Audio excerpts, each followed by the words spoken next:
Hello everyone, আসসালামু আলাইকুম সবাইকে। আশা করি তোমরা সবাই খুব বেশি ভালো আছো। আমাদের বৃত্তের পার্ট 4 এর ক্লাসে সকলকে স্বাগতম। লেটনেরি উপপাদ্য বৃত্তের পার্ট 4 ক্লাসটাতে আমরা পড়তে চলেছি 8.1 এবং 8.4 এর যে উপপাদ্যগুলো আছে সেইগুলো। ঠিক আছে, সো 8.1 এর উপপাদ্যগুলো দেখতে দেখতে তোমাদের সাথে আমি অনেকখানি শেষ করে ফেলছিলাম পার্ট 3 তে। পার্ট 4 এ এসে আমরা দেখব যে বৃত্তের কেন্দ্র থেকে সমদূরবর্তী সকল যায় পরস্পর সমান। আগেরটাতে কি পড়াইছিলাম যে বৃত্তের সমান সমান যায় কেন্দ্র থেকে সমদূরবর্তী। এবার কথাটা হচ্ছে উল্টা, ওরা বলতেছে বৃত্তের কেন্দ্র থেকে সমদূরবর্তী সকল যায় পরস্পর সমান। অর্থাৎ ধরো আমাকে বলে দিল যে এইখান থেকে এইটা একটা যায়, এইটা একটা যায়, এবি একটা যায় এবং সিডি একটা যায়, যে এবি ও সিডি দুইটা যায়। তো এই অবস্থা থেকে আমাকে প্রুফ করতে বলতেছে যে যদি তারা কেন্দ্র থেকে, কেন্দ্র হচ্ছে ধরো ও, কেন্দ্র কোন বিন্দু? ও বিন্দু, এই কেন্দ্র থেকে যদি সমদূরবর্তী হয় তাহলে তাদের দুইটার দৈর্ঘ্য সমান। অর্থাৎ এবি আর সিডির দৈর্ঘ্য কি হবে? সমান হবে। ক্লিয়ার? তাহলে দেখো বিশেষ নির্বাচনে তুমি কি লিখবা? তুমি লিখবা যে তোমার যে বৃত্তটা আছে ও কেন্দ্র বিশিষ্ট বৃত্তে, এভাবে লিখবা যে মনে করি ও কেন্দ্র বিশিষ্ট বৃত্তে, ও কেন্দ্র বিশিষ্ট বৃত্তে ও কেন্দ্র বিশিষ্ট বৃত্তে তোমার কি আসতেছে বলো তো? মনে করি ও কেন্দ্র বিশিষ্ট বৃত্তে এবি ও সিডি দুটি জ্যা, এবি ও সিডি দুটি জ্যা। এবার তুমি দেখো বলতেছি যে কেন্দ্র ও থেকে এবি ও সিডি এর দূরত্ব সমান হলে প্রমাণ করতে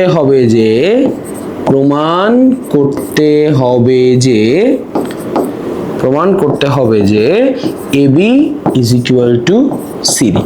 এবার এটা প্রমাণ করতে হবে। এবার উল্টাটা কাজটা করতে হবে। আগে কি বলছিলাম যে এবি এবং সিডি যদি দুইটা সমান হয় তাহলে কেন্দ্র থেকে সমদূরবর্তী, অর্থাৎ ও থেকে সমান দূরে। বাট এবার কি বলতেছি? উল্টোটা। এবার কি বলতেছি? উল্টোটা। তাহলে বিশেষ নির্বাচন শেষ। এবার আসো অঙ্কনে কি করবো বলো তো? বিশেষ নির্বাচন শেষ, এবার আসো অঙ্কনে ফার্স্ট যে কাজটা করব সেটা হচ্ছে এই দুটোর উপর লম্ব টানবো। কি টানবো? এই দুটোর উপর একটা সুন্দর দেখে দুইটা লম্ব টানবো। বুঝতে পারছো? দুটো কি টানবো? লম্ব টানবো। যে ওডি, ধরো এটা ই, এটা এফ, ঠিক আছে?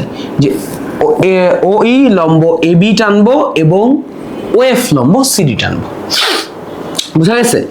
ও ই লম্ব এবি ও ওএফ লম্ব সিডি অঙ্কন করি। ঠিক আছে, তারপরে আর একটা কাজ করব, এটা হচ্ছে ও আর এ যোগ করে দিব আর ও আর সি যোগ করে দিব। সেকেন্ড কাজ আমি কি করব? ও সি ও এ যোগ করি। শেষ। এই হচ্ছে আমার অঙ্কনের কাজ। বুঝা গেছে? ক্লিয়ার? খুবই সহজ। ঠিক আছে, আগেরটা পারলে এটা আরো সহজ। আচ্ছা, এবার আসো প্রমাণ। এবার কি করব? প্রমাণ। তো প্রমাণে ঢুকে আমি যখন কাজবাজ শুরু করব, প্রমাণটা কি করব? দেখো দুইটা ত্রিভুজ কল্পনা করব, এই ত্রিভুজটা আর হচ্ছে এই ত্রিভুজটা। তাহলে কল্পনা করো যে ত্রিভুজ ও এ ই তে ও ত্রিভুজ O C F A, sorry O C F A, ত্রিভুজ ও সি এফ এ। এখানে একটা ত্রিভুজ আছে ও সি এফ এ। কি হচ্ছে? সরি, দেখো বলে দিলাম যে ও এ আর ও সি কি সমান, কারণ কি তারা একই বৃত্তের ব্যাসার্ধ। ও এ আর ও সি হচ্ছে সমান কারণ তারা কি একই বৃত্তের ব্যাসার্ধ। ও ইজ ইকুয়াল টু ওসি, এটা কি বৃত্তের ব্যাসার্ধ। নাইস, বুঝছো? ওকে, তারপরের কথা হচ্ছে যেহেতু তুমি এখানে একটা লম্ব টানছো, তাহলে এই কোণটা এবং এই কোণটা দুইটাই কি 90 ডিগ্রি, রাইট? কোণ OEA ইজ ইকুয়াল টু এই কোণটা OFC। কোণ OFC ইজ ইকুয়াল টু আমি কি বলতে পারি 90 ডিগ্রি, কারণ আমি কি টানছিলাম, লম্ব টানছিলাম। আচ্ছা, এবার এইখানের দিকে তাকাও। বলছি আমি এখান থেকে জানি যেহেতু তারা সমদূরবর্তী, যেহেতু তারা কেন্দ্র থেকে সমদূরবর্তী, তাইলে আমি লিখতে পারি OE is equal two OF। কারণ এখানে কি লিখবা, কেন্দ্র থেকে সমদূরবর্তী। এটা তো এবার আমাকে বলে দিছে, যেহেতু বলছে এই যে দুইটা কেন্দ্র থেকে সমদূরবর্তী, তার মানে এইটা এবং এইটা, এই দুইটা অবশ্যই কি হবে, সেম হবে। কারণ এটা কি কেন্দ্র থেকে এইটার দূরত্ব, কেন্দ্র থেকে এইটার দূরত্ব, রাইট? আচ্ছা, তাহলে তুমি কি বলতে পারো যে ত্রিভুজ OAE এটা সর্বসমকার ত্রিভুজ OCF এর, রাইট? তাহলে এখান থেকে কি লেখা যায়, AE ইজ ইকুয়াল টু কি লেখা যায় বলো তো, CF। এই পর্যন্ত প্রুফড, আচ্ছা, এখন কথা হচ্ছে যে তুমি এই কেন্দ্র থেকে এটার উপরে একটা কি টানছিল, লম্ব, এবং কেন্দ্র থেকে এটার উপরে একটা কি টানছিল, লম্ব, এবং এই দুইটা অ্যাকচুয়ালি কি জ্যা না, বুঝছো? যে আমি ত্রিভুজ দুইটা সর্বসম প্রমাণ করে বললাম যে AE ইজ ইকুয়াল টু কি বলছি, CF। A is equal two কি বললাম, CF। তাহলে এটা যদি সত্য হয়, তাহলে আবার O থেকে এটার উপরে একটা লম্ব টানছি, O থেকে এখানে একটা লম্ব টানছি, am I right? O থেকে এটার উপরে একটা লম্ব টানছি, O থেকে এটার উপর আরেকটা লম্ব টানছি।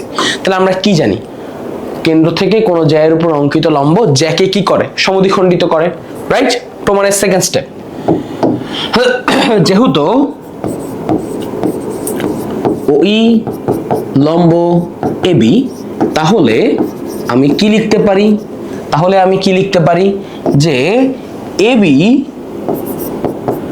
is equal to half into AE।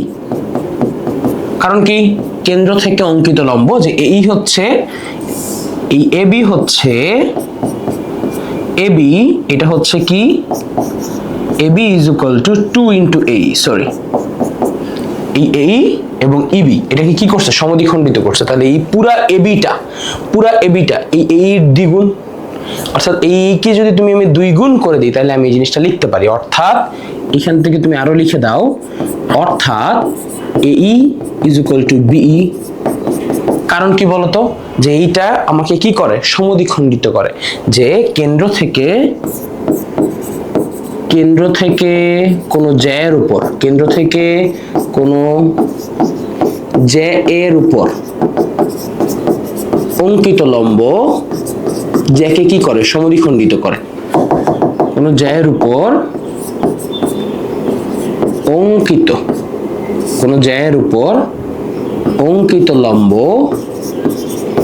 অঙ্কিত লম্ব জ্যাকে কি করে, সমদ্বিখণ্ডিত করে। জ্যাকে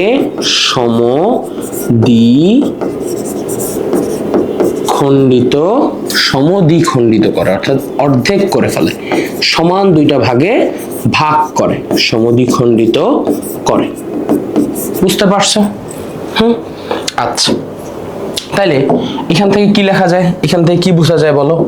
এটা তো আমি লিখলাম, জ্যাকে কি করছে, সমদ্বিখণ্ডিত করছে, ঠিক আছে। আচ্ছা, এই তো গেল হচ্ছে আমার ফার্স্ট স্টেপ।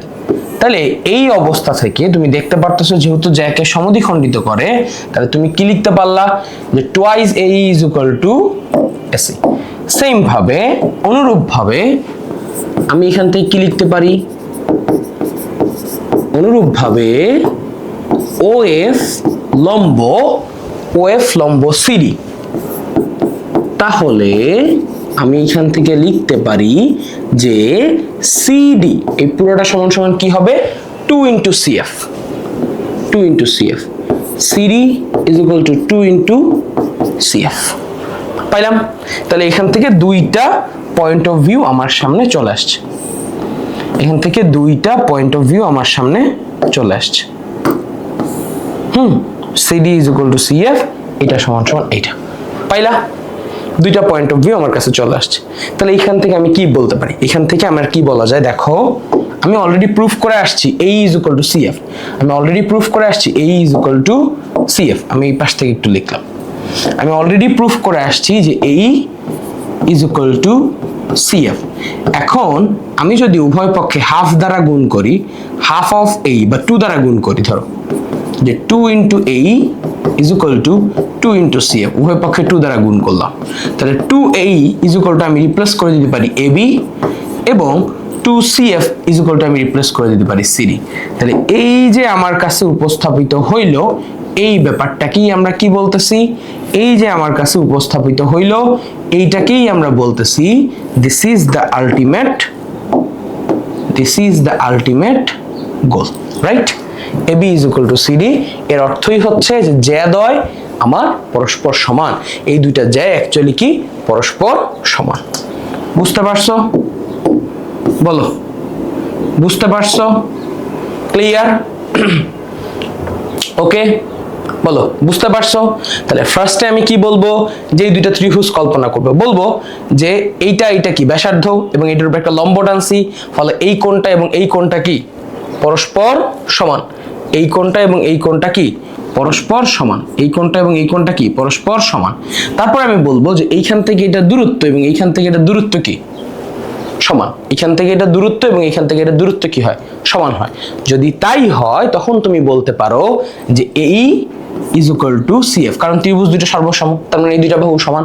আর আমি বললাম যেহেতু এটা থেকে এটার উপর একটা লম্ব টানছি, তার মানে এই জ্যাকে সমদ্বিখণ্ডিত করছে, তাহলে আমি বলতে পারি যে পুরা এবি ইজ ইকুয়াল টু কি 2 ইন্টু A, আবার পুরা সিডি ইজ ইকুয়াল টু কি 2 into CF। Am I right or wrong? ওকে, তারপর এইখান থেকে যেহেতু A is equal two CF, A is equal two CF, একে 2 দ্বারা গুণ দিব, তাহলে 2 ইন্টু A 2 ইন্টু CF, এটা সমান সমান আমি লিখতে পারি AB, এখানে লিখতে পারি CD। ওকে, কি একটা দিন বুঝো যে এসি চালালে লাগতেছে ঠান্ডা আর এসি না চালালে লাগতেছে গরম। ঠিক আছে, কি এক আজব আমার দেশ, আমি বাস করি। সমস্যা নেই, দেশ নেতাই আজব, তার দেশ আবার কত বড় আজব না হয়ে থাকতে পারে। ঠিক আছে, ওকে, বুঝতে পারছো? আচ্ছা, বুঝলা? সো এই গেল হচ্ছে মোটামুটি আমাদের অবজারভেশন। সো এটা বেশ সহজ, আশা করি তোমরা এটা পারবা। তারপর আসো আমাদের কি বলছে, বৃত্তের ব্যাসই বৃহত্তম জ্যা। এটা খুবই ইম্পর্টেন্ট, বুঝছো? এটা খুবই ইম্পর্টেন্ট, এটার উপরে মিনিমাম 5টা স্টার দিয়ে রাখো, 1 2 3 4 5, এটা খুবই ইম্পর্টেন্ট এবং এটার উপরে 5টা স্টার দিয়ে রাখো। কি বলতেছে, বৃত্তের ব্যাসই বৃহত্তম জ্যা। এটা কিভাবে প্রুফ করব? আচ্ছা, এটা প্রুফ করার জন্য আমার যে হেল্পটা লাগবে সেটা হচ্ছে ত্রিভুজের যে একটা বৈশিষ্ট্য আছে, সেই বৈশিষ্ট্য সম্বন্ধে তোমাদের একটু জানতে হবে। মনে রাখবা যে আমি যদি একটা ত্রিভুজ কল্পনা করি, ধরো আমার কাছে যে কোনো একটা ত্রিভুজ, এটা একটা ত্রিভুজ যদি হয় আমার ABC, এই তিনটা যে কোনো একটা ত্রিভুজ, বললাম এই ত্রিভুজের যে কোনো দুই বাহুর যোগফল তৃতীয় বাহু অপেক্ষা বৃহত্তর হবে। কি বলছি? ত্রিভুজের যে কোনো দুই বাহুর যোগফল তৃতীয় বাহু অপেক্ষা কি হবে? বৃহত্তর হবে। ইন শর্ট, আমি যদি তোমাকে বুঝাই যে চিন্তা করো এই ABC ত্রিভুজে আমার ঘটনা কি ঘটবে দেখো। ABC ত্রিভুজে বললাম যে AB এই বাহুটা প্লাস BC এই বাহুটার যোগফল অবশ্যই কি হইতে হবে? AC অপেক্ষা বড় হইতে হবে। ত্রিভুজের যে কোনো দুই বাহু, এটা কিন্তু একটার ক্ষেত্রেই সম্ভব না, ধরো আরো দুইটা যোগ করলাম, BC is equal two AC, এই দুটার যোগফলের মানও কার থেকে বড় হইতে হবে? AB এর থেকে বড় হইতে হবে। আবার ধরো AB is equal two AC, এই দুইটার যোগফলের মানও BC অপেক্ষা বড় হইতে হবে। যে কোনো দুইটা বাহু তুমি যদি চুজ করো, তাদের যোগফলের মান অবশ্যই দ্বিতীয় বাহু অপেক্ষা বড় হইতে হবে। যেমন ধরো 3 4 5, 3 আর 4 যোগ করলে কত হয়? 7, 5 অপেক্ষা বড়। আবার 4 আর 5 যোগ করলে কত হয়? 9, এটার অপেক্ষা বড়। 5 আর 3 যোগ করলে কত হয়? 8, এটা 4 অপেক্ষা বড়। তাহলে এরকম যদি ঘটনা ঘটে, তখনই আমি একটা কি অঙ্কন করতে পারবো? ত্রিভুজ অঙ্কন করতে পারবো। এটা ত্রিভুজের একটা বৈশিষ্ট্য। ঠিক এই বৈশিষ্ট্যটা এখানে কাজে লাগবে। বলছে বৃত্তের ব্যাসই বৃহত্তম জ্যা, এটা প্রুফ করতে। তো আমি একটা কাজ করব যে এখানে আমি একটা কি কল্পনা করব, যে আমি একটা ব্যাস কল্পনা করব। কি কল্পনা করব? একটা ব্যাস কল্পনা করব। চিন্তা করো এটা একটা ব্যাস, এবং আমি আরেকটা জিনিস কল্পনা করব, বা এই ব্যাসটাকে হচ্ছে এইভাবে কল্পনা করি যে চিন্তা করো এটা একটা ব্যাস, হ্যাঁ এটা হচ্ছে বৃত্তের একটা ব্যাস, এবং আরেকটা জ্যা আমি কল্পনা করব পিচ্ছি দেখে, এখানে একটা মোটামুটি জ্যা আমি কল্পনা করলাম। ওকে, এখানে আমি একটা জ্যা কল্পনা করলাম, ঠিক আছে? বলো ঠিক আছে? আচ্ছা ঠিক আছে। আচ্ছা, তো এখন আমার এখানে কি বিশেষ নির্বাচন হিসেবে কি লিখবো, যে বিশেষ নির্বাচন।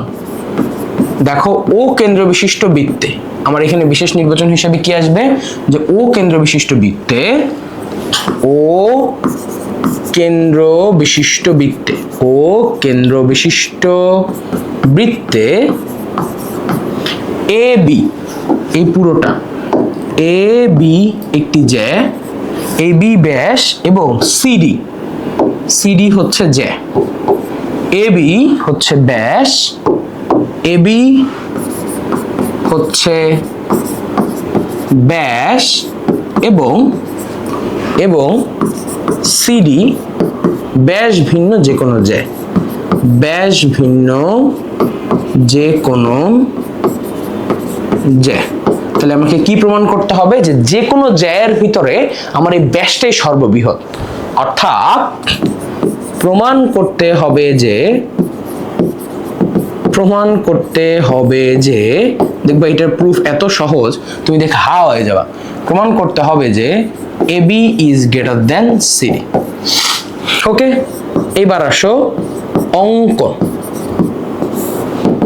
আচ্ছা, অঙ্কন তো বাংলা একাডেমি হয়ে লিখে না, ওরা বলে এইভাবে লিখতে। আচ্ছা, অঙ্কন আমি এখন কি করব, দুইটা এই সিডি থেকে একটা হচ্ছে বাহু নিব, ওসি যোগ করব, এই ডি থেকে একটা বাহু নিব, ওডি যোগ করব। এই সিডি থেকে একটা বাহু নিব, ওতে যোগ করব, ডি থেকে একটা বাহু নিব, ডিতে যোগ করব। তার মানে আমার অঙ্কন খুবই সহজ, যে ও আর সি ও আর ডি যোগ করি, ও আর সি এবং ও আর ডি যোগ করি। বুঝলা? ক্লিয়ার?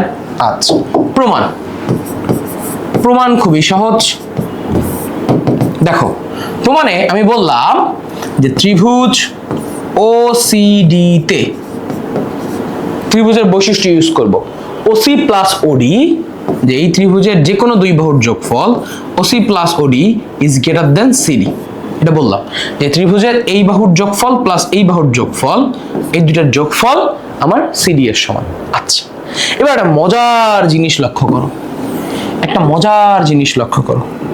দেখো এইখানে চারটা বাহু, আমি এই যে চারটা ডট দিলাম, এই চারটা লেন্থই সমান, অর্থাৎ আমার এখানে কথা হচ্ছে, তুমি তাকাও যে আমি এখানে কি বলতে চাচ্ছি, আমি এখানে বলতে চাচ্ছি যে ওসি সমান সমান ওডি সমান সমান ওএ সমান সমান ওবি। কারণ কি, এইটা বৃত্তের ব্যাসার্ধ, এটাও বৃত্তের ব্যাসার্ধ, এটাও বৃত্তের ব্যাসার্ধ, এটাও বৃত্তের ব্যাসার্ধ। পাইছো? এই প্রত্যেকগুলা কি বৃত্তের ব্যাসার্ধ, এই প্রত্যেকগুলা কি বৃত্তের ব্যাসার্ধ। এটা সাইড নোট। তাহলে আমি এই জায়গায় ওসি আর ওডি এর পরিবর্তে আমি কি লিখতে পারি, ওসি এর জায়গায় লিখলাম ওএ আর ওডি এর জায়গায় লিখলাম ওবি। এই দুটার মান সিডি অপেক্ষা বড়। আচ্ছা, এখন দেখো ওসি আর ওবি, সরি ওএ আর ওবি, ওএ আর ওবি এই দুইটা মিলায় হয় কি এবি, অর্থাৎ এই দুইটা মিলাইকে আমি লিখতে পারি AB, AB is greater than CD. এটাই আমাকে প্রুফ করতে হবে। This is proofed. কত সহজ দেখছো, খালি একটা ত্রিভুজ বানায়া ত্রিভুজের প্রপার্টি ইউজ করে দিলি খেলা শেষ। এই বৃত্তের উপপাদ্যের জন্য তোমরা নাকি আবার ভয় পাও, এই বৃত্তের উপপাদ্যের জন্য তোমরা নাকি আবার ভয় পাও, এই হচ্ছে তার অবস্থা। বুঝলা? ক্লিয়ার? বলো বৃত্তের যাই বৃহত্তম যায়, এটা ক্লিয়ার কিনা? একদম সহজ, এই জিনিসটা খুবই সহজভাবে সলভ করে ফেলবা। আচ্ছা, এবার আসো 5 স্টারের আরেকটা, ঠিক আছে? এটা মানে very very important, this is VVI.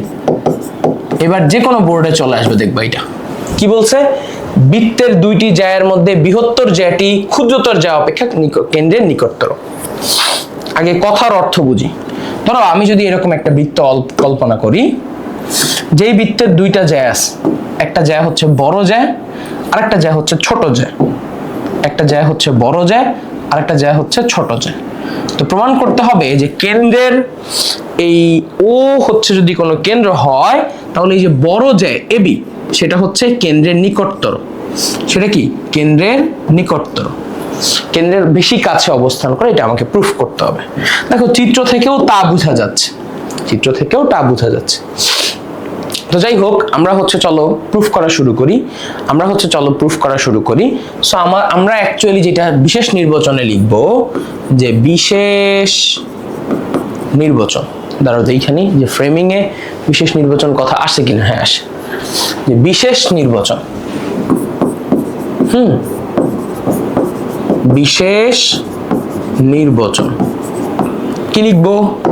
মনে করি ও কেন্দ্র বিশিষ্ট বৃত্তে, ও মনে করি ও কেন্দ্র বিশিষ্ট বৃত্তে, ও কেন্দ্র বিশিষ্ট বৃত্তে, মনে করি ও কেন্দ্র বিশিষ্ট বৃত্তে আমার কি কি হচ্ছে দেখো, এবি ও সিডি দুটি জ্যা, এবি ও সিডি দুটি জ্যা।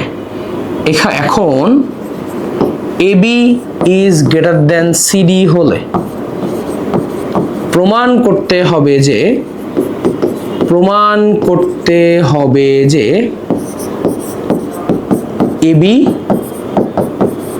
সিডি অপেক্ষা ও কেন্দ্র থেকে নিকটতর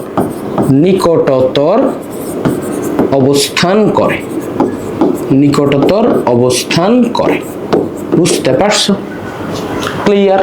ওকে, আচ্ছা, এটা তো বুঝলাম, কোনো ঝামেলা নাই। একটু সাউন্ড চেক করতেছি, কোনো জায়গায় প্যারা হইলে আবার সাউন্ড যদি আউলায় যায় তাহলে আবার একটু প্যারায় পড়ে যাবে, বুঝছো? সাউন্ড ঠিক আছে?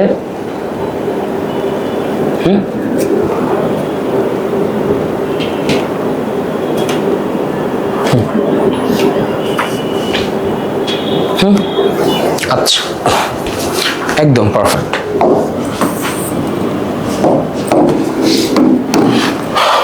ওকে, আচ্ছা, সেইটা আমাদেরকে অবস্থান করে যে এবি এই সিডি অপেক্ষা কেন্দ্র থেকে নিকটতর অবস্থান করে। ওকে, বুঝছো? ক্লিয়ার?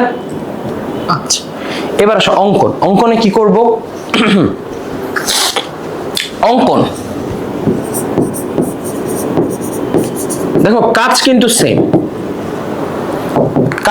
সেম, যে কি করব দেখো, এটা থেকে এটার উপরে একটা লম্ব টানবো, এটা থেকে এটার উপরে একটা লম্ব টানবো, আর এটা থেকে এটার উপরে একটা লম্ব টানবো।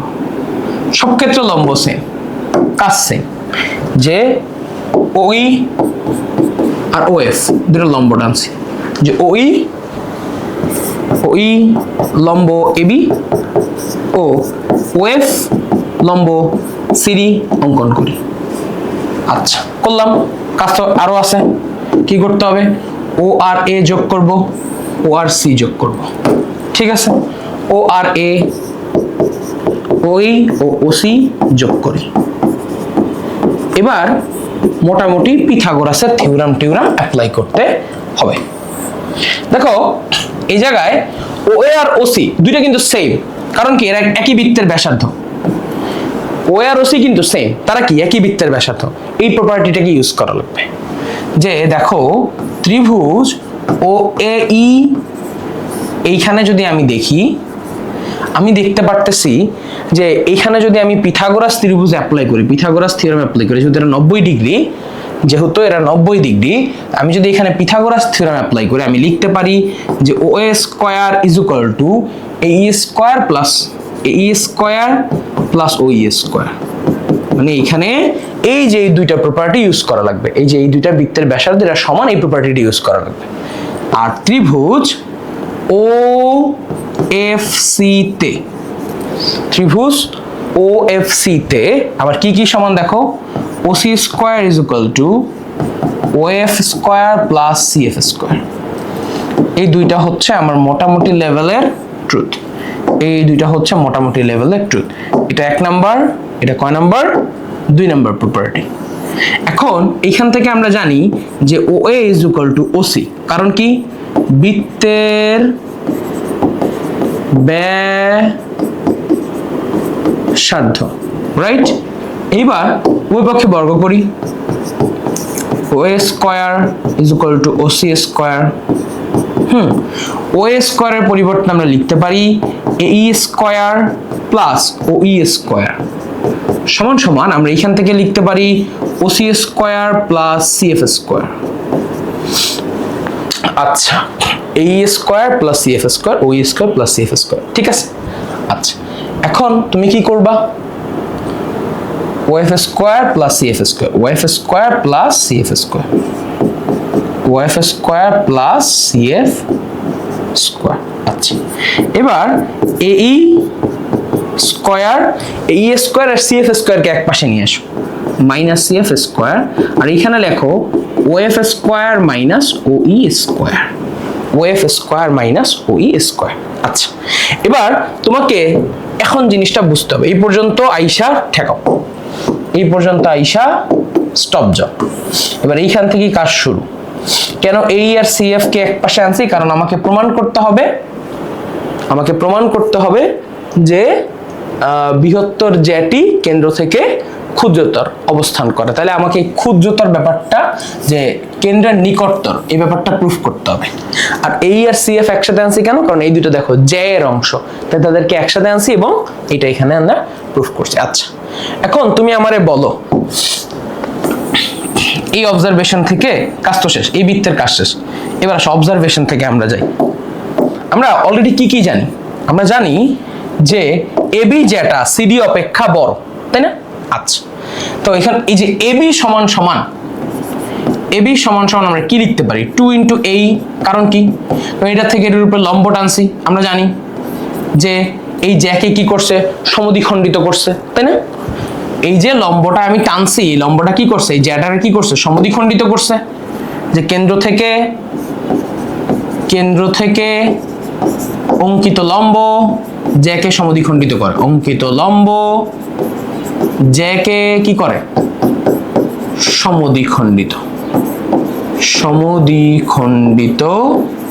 করে, রাইট? এটা একটু লিখে তোমরা সুন্দর করে লিখবা। এবং আমরা আরো বলতে পারি যে CD is equal to 2 × CF, এটা আমরা লিখতে পারি। আচ্ছা, তাহলে দেখো এইখান থেকে কি আছে? AE মাইনাস CF, বা এখানে আমি লিখতে পারি যে AE is equal to, আমরা কি লিখতে পারি? দেখো AE is equal to half of AB এবং CF is equal to half of CD, এই জিনিসটা লিখতে পারি। এবং এখন যদি আমরা বলি যে AE square minus CF square সমান সমান অ্যাকচুয়ালি কি লিখতে পারি? 1/4 AB square minus 1/4 CD square. আচ্ছা, 1/4 কমন নিলাম, AB square minus CD square. এখন দেখো আমারে বলেই দিছে AB is greater than CD, AB is greater than CD, তার মানে AB এর ভ্যালু CD অপেক্ষা কি হবে? বড় হবে। এটা তো বুঝাই যাচ্ছে AB এর ভ্যালু কি হবে? CD অপেক্ষা বড় হবে। এই যেখানে বলে দিছে AB is greater than CD। যেহেতু AB is greater than CD, তাহলে আমি বলতে পারি যে এই পুরা ভ্যালুটা কি আসবে? পজিটিভ আসবে। এবং পজিটিভের সাথে কোনো জিনিস গুণ করার ফলে কি আসবে? পজিটিভ আসবে। যেহেতু AB is greater than CD, তার মানে AB এর ভ্যালু বড় এবং CD এর ভ্যালু ছোট। তাহলে বড়টার স্কয়ার থেকে ছোটটার স্কয়ার বিয়োগ করে দিলা এবং তার সাথে যে কোনো একটা জিনিস গুণ করলা, তাহলে পুরো পার্টের ভ্যালু কি আসবে? 0 অপেক্ষা বড় হবে, ঠিক কিনা? তাহলে আমি বলতে পারি যে এইখান থেকে যেহেতু এটা সমান সমান এটা সত্য, তাইলে AB square minus CD square বা AE square minus CF square is equal two 1/4 AB square minus CD square, এর মান অবশ্যই আমার কি হবে? গ্রেটার দেন 0 হবে। এর মান অবশ্যই কি হবে? গ্রেটার দেন 0 হবে। রিজন কি? যে এখানে আমি তো জানি যে AB is greater than CD। এই যে প্রপার্টিটা আছে এই প্রপার্টিটা এখন আমরা ইউজ করব। এই যে এতটুকু প্রুফ করলাম, এই প্রপার্টিটা এখন আমরা কি করব? ইউজ করব। এই প্রপার্টিটা এখন আমরা কি করব? ইউজ করব। শেষ, বোঝার খেলা শেষ। বোঝার খেলা শেষ। এই পর্যন্তই, জাস্ট পারলেই হবে। আমার ফার্স্টের কথা হচ্ছে যে এই দুইটা কেন্দ্রকে কি করে? সমদ্বিখণ্ডিত করে। তাহলে AB is equal to half into 2i into AE এবং 2i into CF। তাহলে AE is equal to half into AB and CD। তারপর তাদের বর্গের বিয়োগফল is equal to আমি এটা লিখতে পারি। যেহেতু লিখতে পারি এবং AB এর ভ্যালু যদি CD অপেক্ষা বড়, তাহলে আমি বলতেই পারি এই পার্টটুকু কি আসবে? পজিটিভ আসবে। এই পার্টটুকু কি আসবে? পজিটিভ আসবে। আহা, এই পার্টটুকু কি আসবে? পজিটিভ আসবে। এবং তাইলে তো আর আমার আর কোনো টেনশন থাকলো না। কেন টেনশন থাকলো না? দেখো কেন টেনশন থাকলো না সেটা একটু দেখাই, তোমাদের দেখাই। দাঁড়াও, তোমাদের একটু এই জিনিসটা দেখায় ফেলি। দেখো অলরেডি কিন্তু আমার প্রুফ হয়ে গেছে। সো তোমরা জাস্ট একটু ঠান্ডা মাথায় এই লজিকগুলো যদি পারো, মুখস্থ করবা না, কখনো জিনিসপত্র মুখস্থ করতে হয় না। আর ম্যাথমেটিক্স মুখস্থ করা বয়স তোমাদের হয় না। আমরা ম্যাথমেটিক্স মাঝে মধ্যে ইউনিভার্সিটিতে মুখস্থ করি পরীক্ষায় ভালো করার জন্য, কিন্তু ওগুলাও লজিক দিয়ে বোঝা যায়। বা অ্যাবস্ট্রাক্ট জিনিসপত্র ম্যাথমেটিক্স একটু মুখস্থ রাখতে হয়, অ্যাবস্ট্রাক্ট জিনিসপত্র একটু মুখস্থ রাখতে হয়। আচ্ছা দেখো, সো এখন ওভারঅল আমরা কি বলতে পারি যে OF square minus OE square, এইটার ভ্যালু, এই যে A স্কয়ার মানে CF স্কয়ারের ভ্যালু মানে কি? Greater than 0, or OF square is greater than OE square, right? আচ্ছা, উভয় পক্ষে যদি তুমি স্কয়ারের রুট ওভার করে দাও, তুমি লিখতে পারো OF is greater than OE। এবার এই ইনইকুয়ালিটি দিয়ে কি বুঝাচ্ছে দেখো, OF এর মান OE অপেক্ষা বড়। আমি যদি এটাকে ঘুরায় দিই এবং লিখি যে OE is less than OF, কোনো সমস্যা আছে? না। ঘুরাই লিখলাম, দেখো এখানে কি বোঝাচ্ছে? এটা লেস দ্যান, এটা গ্রেটার দ্যান। যেদিকে হা করে থাকবে এটা বড়, যেদিকে পিছনের দিকে মুখ করে থাকবে এটা ছোট। এই জিনিসটা খালি ঘুরাই দিলাম যে OE ছোট, OF বড়, লিখার জন্য, লিখার সুবিধার জন্য। আচ্ছা, এই জিনিসটা কি প্রুফ করে দেখো? এই জিনিসটা প্রুফ করে যে OE এটা কি কি বোঝায়? AB এর দূরত্ব কেন্দ্র থেকে। আর OF এটা কি বোঝায়? CD এর দূরত্ব। তাইলে অর্থাৎ O থেকে AB এর দূরত্ব CF থেকে ও থেকে AB এর দূরত্ব CF অপেক্ষা ছোট, CF অপেক্ষা ছোট, CF অপেক্ষা ছোট, CF এর থেকে ছোট বা নিকটতর। শেষ, প্রুফড। শেষ, প্রুফড। বুঝলা? বলো, বুঝছো? বুঝছো? ফার্স্টে দুইটা ত্রিভুজ কল্পনা করছি, কাজ তো সহজ। ফার্স্টে দুইটা ত্রিভুজ কল্পনা করছি, এন্ড দুইটাই ত্রিভুজ কল্পনা করে বললাম যে ভাই দেখেন এই দুইটা ত্রিভুজের তো আমার ব্যাসার্ধের মান সমান, আর তো আমার অন্য কিছু সমান হইতে পারে না। তাহলে এই দুইটা ব্যাসার্ধকে কাজে লাগাই। চলেন এই দুইটা ব্যাসার্ধকে আমরা মোটামুটি কাজে লাগাই। তাইলে কি কি হয় ওই জিনিসগুলো আমরা একটু দেখতে চাই। যে ব্যাসার্ধ দুইটাকে কাজে লাগাইলাম, OA square plus OE square plus OF square, যেহেতু এটা লম্ব টানছি তার ফলে এটা হচ্ছে তার সমান। এবং সেম ভাবে OC square plus OF square plus CF square, এটা লিখলাম। এবার বললাম OA এবং OC তো সমান, বৃত্তের ব্যাসার্ধ, সেইখান থেকে ইকুয়েশন ডিরাইভ করলাম। AE এবং CF কে একদিকে নিলাম কারণ দুইটা জ্যাকে একদিকে নিতে পারবো, এটা হচ্ছে এখানে। আমরা যেহেতু বলেই দিছে যে AB is greater than CD, এটা সত্য, একটা জ্যার থেকে বড়, তাহলে AE এবং CF এর এই প্রপার্টিটা ইউজ করলাম। যেহেতু লম্ব টানছি, জ্যাকে সমদ্বিখণ্ডিত করছে, তাহলে AE is equal to half of AB, CF is equal to half of CD। তারপরে এটা লিখলাম, তাদের বর্গের বিয়োগফল মানে কি? AB square minus CD square বর্গের বিয়োগফল। এবং আমরা জানি যেহেতু AB CD থেকে বড়, তার মানে এটার ভ্যালু হচ্ছে গ্রেটার দ্যান। ঠিক, তাহলে OF মাইনাস OE স্কয়ারের ভ্যালু কি? 0 অপেক্ষা বড় হবে। একটা একদিকে ওদিকে নিয়ে গেলাম, সমান সমান এইদিকে ইনইকুয়ালিটি বা অসমতার হচ্ছে একদিকে নিয়ে গেলাম, OE কে স্কয়ার করলাম, এটা লিখলাম, এটা ঘুরে লিখলাম। তাহলে এইখান থেকে আমি কি দেখতে পারতেছি? আমি দেখতে পারতেছি যে এইখান থেকে আমার এমন একটা লেখা চলে আসছে যে আমার বৃহত্তর জ্যা ABটা কেন্দ্রের বেশি কাছে বা ক্ষুদ্রতর কেন্দ্রের বেশি কাছে অবস্থান করে কার থেকে? ক্ষুদ্রতর জ্যায়ের অপেক্ষা। ক্ষুদ্রতর জ্যায়ের অপেক্ষায় সে কি করে? কেন্দ্রের বেশি কাছে অবস্থান করে। বুঝলা? সে কি করতেছে? কেন্দ্রের বেশি কাছে অবস্থান করতেছে। এইটাই হচ্ছে তার প্রুফ। এটাই হচ্ছে তার প্রুফ শেষ। তো এরকম 4টা পোর্শনে আমি তোমাকে এই পুরো জিনিসের ডিটেলস লেখাই দিলাম, এখানে সাইড নোটও দিয়ে দিছি। সো সম্পূর্ণ জিনিসটা এভাবেই শেষ হচ্ছে। আচ্ছা, এইবারেরটা আমি তোমারে করাই দিব না, এবারটা জাস্ট বলে দিব। আচ্ছা, এবার তোমাদেরকে ভাই আর একটা উপপাদ্য পড়াবো, বাট উপপাদ্যটা আমি কোনো প্রমাণ করে দিব না, জাস্ট আইডিয়া কনসেপ্ট দিয়ে দেবো। সবই যদি লিখে লিখে প্রুফ করাই দিই তাহলে সমস্যা। দেখবা তোমার যে লিস্টটা দিছি 20টা উপপাদ্যের মধ্যে 8.1 এর একটা এক্সট্রা একটা লিস্ট দিছি, যে 3টা জ্যা যদি সমদূরবর্তী হয়, মানে এটার বিশেষ নির্বাচন থেকে আমি প্রুফ করাই দিব না, এটা তোমরা জাস্ট আইডিয়াটা ক্লিয়ার করে দিব, ঠিক আছে? ধরো আমার একটা বৃত্তের 3টা জ্যা আমি আঁকবো এবং 3টা জ্যা সমদূরবর্তী, অর্থাৎ 3টা জ্যা হচ্ছে, সরি 3টা জ্যার দৈর্ঘ্য সমান। কেমন ভাবে আঁকতেছি, যে এখানে 3টা জ্যা আমি কল্পনা করব যাদের দৈর্ঘ্য সমান, ঠিক আছে? যাদের দৈর্ঘ্য কি হবে, সমান। আচ্ছা, ধরো আমি একটু আঁকি, সুন্দর করে আঁকি, যে এই 3টা জ্যা, চিন্তা করো এই 3টা জ্যার দৈর্ঘ্য একদম সিমিলার, একদম সিমিলার, যে এইখানে আর এইখানে বসায় দিলাম, এই 3টা জ্যার দৈর্ঘ্য একদম সিমিলার। সো যদি আমি এই 3টা জ্যা কল্পনা করি তাহলে মোটামুটি লেভেলের এইরকম কল্পনা করতে পারি। দেখো যে তাদের দৈর্ঘ্য যেহেতু সিমিলার, আচ্ছা এটা আর একটু ছোট করে আঁকি, হ্যাঁ, যাতে করে আমার আঁকাটা ইজি হয়ে যায়। এদের দৈর্ঘ্য কি হবে, সিমিলার, এদের দৈর্ঘ্য হবে হচ্ছে সিমিলার, অর্থাৎ 3টা জ্যা তাদের ইকুয়াল লেন্থ থাকবে, ইকুয়াল লেন্থ, যে এইটা একটা দৈর্ঘ্য, এটা একটা দৈর্ঘ্য, আর ধরো এইটা আর এক পাশে আরেকটা জ্যা, এই 3টা জ্যায়ের দৈর্ঘ্য একদম সেম, তোমার সামনে আঁকলাম, দৈর্ঘ্য 3টা একদম ইকুয়াল। ওকে, তাহলে আমি আমার বৃত্তের উপরে 3টা জ্যা বসায় দিলাম এবং তাদের দৈর্ঘ্য যেহেতু সেম, তার মানে এটাতে কোনো ইস্যু করবে না। ওকে, হ্যাঁ, আচ্ছা, সো মোটামুটি এই গেল হচ্ছে 3টা জ্যা। এবার আমি বললাম যে এইটা তো কেন্দ্র, এই কেন্দ্র থেকে এই জ্যাগুলোর উপরে একটা লম্ব টানবো, কেন্দ্র থেকে এই জ্যাগুলোর উপরে কি টানবো, লম্ব।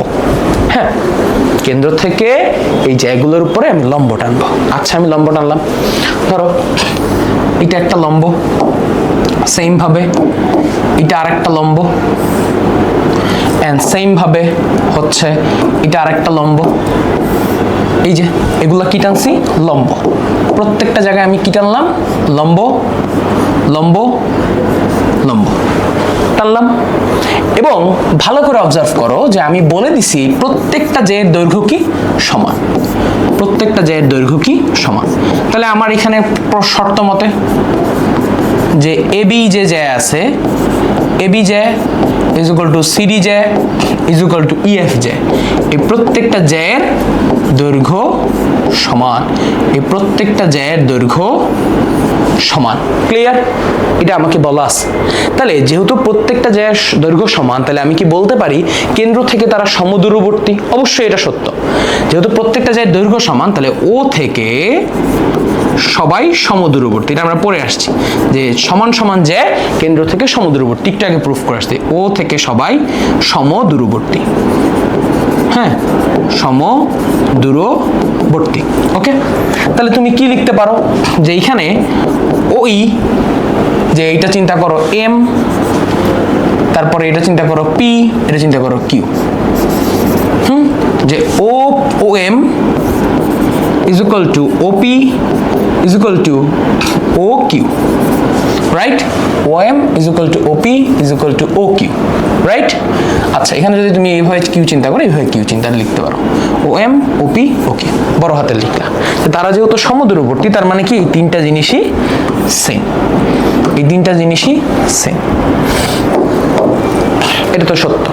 আচ্ছা, তাহলে তুমি দেখো এখন আমি যদি ওপি এর সমান একটা ব্যাসার্ধ নিই, ওপি এর সমান ব্যাসার্ধ নিয়ে একটা বৃত্ত কল্পনা করি, ওপি এর সমান ব্যাসার্ধ নিয়ে একটা বৃত্ত কল্পনা করি, কি করলাম, ওপি এর সমান ব্যাসার্ধ নিয়ে একটা বৃত্ত কল্পনা করলাম। যে ধরো আমার কাছে মোটামুটি লেভেলে ওপি এর সমান ব্যাসার্ধ আসবে, যে এই বৃত্তটার ব্যাসার্ধ ওপি এর সমান, ডিরেক্ট ওপি এর সমান। আচ্ছা, তাহলে যদি আমার এই বৃত্তের ব্যাসার্ধ ওপি এর সমান হয়, দেখো খুব সুন্দরভাবে এই বৃত্তটা দেখবা যে খুবই সুন্দর হয়ে, এটা যদি আমি আকারে একটু সেম ঠিক করতে হতো, যেমন এখানে সেম হয়ে ঠিক হয়ে গেছে, দেখবা এই বৃত্তটা আমি এই যে আঁকলাম, যেহেতু ওপি এর সমান আমি ব্যাসার্ধ নিচ্ছি, তাহলে দেখো এই বৃত্তটা পি বিন্দু, কিউ বিন্দু এবং এম বিন্দু তিনটা দিয়ে যায়। রিজন কি বলো তো, রিজন কি? কারণ এই যে ওপি এর সমান যদি আমি ব্যাসার্ধ নিয়ে একটা বৃত্ত কল্পনা করি, চিন্তা করো এটা O P is equal to R, তাহলে এই যে বৃত্তটা আঁকছি যেখানে O P is equal to O M is equal to O Q, তাহলে আমি বলতে পারি যেহেতু তারা সমদূরবর্তী, তার মানে এই ওপি এর যে লেন্থ হবে ও এম এর লেন্থ ও কিউর লেন্থ সেম, এবং ও এম এর লেন্থ তো কি সেম। কারণ কি, তারা ব্যাসার্ধ হয়ে যাবে, কারণ তাদের দৈর্ঘ্য তো সমান। তাহলে আমি এখানে বলতে পারি যে O P is equal to O M is equal to O P is equal to R, বা O Q is equal to R, কারণ তারা কি একই বৃত্তের ব্যাসার্ধ। এটা ঘটতেছে কেন? কারণ সমান সমান যায় কেন্দ্র থেকে কি সমদূরবর্তী। তাহলে এই ঘটনা যদি ঘটে, তাহলে তুমি কি বলতে পারো, পি বিন্দু, কিউ বিন্দু, এম বিন্দু, পি কিউ এম এরা সবাই এই যে ও পি কিউ বৃত্তের বা পি কিউ এম বৃত্তের পরিধিতে অবস্থান করে, এটা কি করে, এই বৃত্তের পরিধিতে অবস্থান করে। যেহেতু এই বৃত্তের পরিধিতে অবস্থান করে, তাহলে আমি কি বলতে পারি ও পি কিউ এম চারটা সমবৃত্ত, পি কিউ এম এই তিনটা বিন্দু সমবৃত্ত, মানে হচ্ছে একই বৃত্তের উপর অবস্থিত।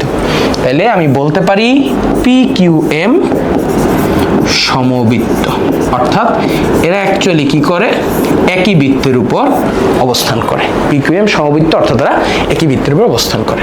সো এটা একটু উপপাদ্য আছে, এটা একটু তোমরা দেখে নিবা, তোমাদের ইতে আছে, এক্সট্রার ভিতরে আছে, 8.1 এর এক্সট্রার ভিতরে আছে, এটা তোমাদের একটু দেখে নিতে হবে। এটা আমি ডিটেলসে পড়াইলাম না, জাস্ট বলে রাখলাম। তাহলে আমরা উপপাদ্য আজকে পড়ে ফেলছি 1 2 3 4 চারটা। এবার আমরা শুরু করব আজকের পর্বে 8.4 স্পর্শক রিলেটেড। আমরা শুরু করতেছি 8.4 স্পর্শক রিলেটেড বই আছে 3টা, এবং 3টাই ভেরি ভেরি ইম্পর্টেন্ট। আর লাস্টে এক্সট্রা পড়বো একটা। এই চারটা উপপাদ্যর ভিতরে 3টা একদম ভেরি ভেরি ইম্পর্টেন্ট, একটা ভেরি ভেরি ভেরি ইম্পর্টেন্ট, মানে এটা আরো বেশি ইম্পর্টেন্ট। ঠিক আছে, দেখো এই 3টাই ভেরি ভেরি ভেরি ইম্পর্টেন্ট। তাহলে তুমি এই 4টাকেই হট টপিক বলতে পারো, এবং এই অধ্যায় থেকে এবছর প্রশ্ন আসবেই আসবে। যে 4টা পড়াবো, এই 4টা পড়লে একটা কমন নিশ্চিত পাবা। ওকে, আচ্ছা আসো আমরা শুরু করি। আচ্ছা, কি বলছে, বৃত্তের যে কোনো বিন্দুতে অঙ্কিত স্পর্শ বিন্দুগামী ব্যাসার্ধের উপর লম্ব। বৃত্তের যে কোনো বিন্দুতে অঙ্কিত স্পর্শ বিন্দুগামী ব্যাসার্ধের উপর লম্ব। আচ্ছা, ব্যাপারটা বুঝি, স্পর্শক কি, এই ব্যাপারটা আগে বুঝতে হবে। দেখো, স্পর্শক বলতে বোঝায় যে এতক্ষণ পর্যন্ত ধরো একটা রেখা একটা বৃত্তের ক্ষেত্রে কিভাবে অবস্থান করতে পারে, তিন ভাবে অবস্থান করতে পারে। যে কোনো রেখা একটা বৃত্তের ক্ষেত্রে 3 ভাবে অবস্থান করতে পারে। যে লাইক কেউ কাউকে টাচ করলো না, এরকম একটা অবস্থান। আরেকটা অবস্থান কি হইতে পারে, যে একটা বৃত্তের ক্ষেত্রে একটা রেখা তাকে ছেদ করে চলে গেল, জ্যা স্টাইলে অবস্থান করতে পারে, একবার টাচই করবে না, এমন ভাবে অবস্থান করতে পারে। এইটা একটা কেস। এইটা আরেকটা কেসে কি হইতে পারে, এই বৃত্তের ঠিক ছুঁয়ে যাবে, এই বৃত্তটা কি করবে, ঠিক ছুঁয়ে যাইতে পারে, ছুঁয়ে যাবে। এই যে একটা বিন্দুতে জাস্ট টাচ করবে, কি করবে, টাচ করে যাবে, ছুঁয়ে যাবে, কি করবে, ছুঁয়ে যাবে। এই জিনিসটাকে আমরা কি বলি, স্পর্শক অর্থ হচ্ছে স্পর্শ করে যাওয়া, অন্তরস্থল থেকে ছুঁয়ে যাওয়া, জাস্ট টাচ করবে, টাচ করবে। দেখো একটা রেখা এই বৃত্তটা কি করবে, ছেদ করবে না, জাস্ট একটা বিন্দুতে, একটা সিম্পল বিন্দুতে ছুবে, সে টাচ করবে। এই যে এখানে সে কি করলো, টাচ করলো। যেই মুহূর্তে এখানে টাচ করছে, এটাকে আমি কি বলতেছি, স্পর্শক। এটাকে আমি কি বলবো, স্পর্শক। মনে থাকবে, এটাকে আমি কি বলবো? স্পর্শক, এবং এটা ছুঁয়ে গেছে, টাচ করছে। ক্লিয়ার? আসো আমরা এটা একটু পড়ি। কি বলছে? বৃত্তের যে কোনো বিন্দুতে অঙ্কিত স্পর্শ বিন্দুগামী ব্যাসার্ধের উপর লম্ব। স্পর্শ বিন্দুগামী ব্যাসার্ধের উপর লম্ব, যে কোনো বিন্দুতে অঙ্কিত স্পর্শ বিন্দুগামী ব্যাসার্ধের উপর লম্ব। ক্লিয়ার?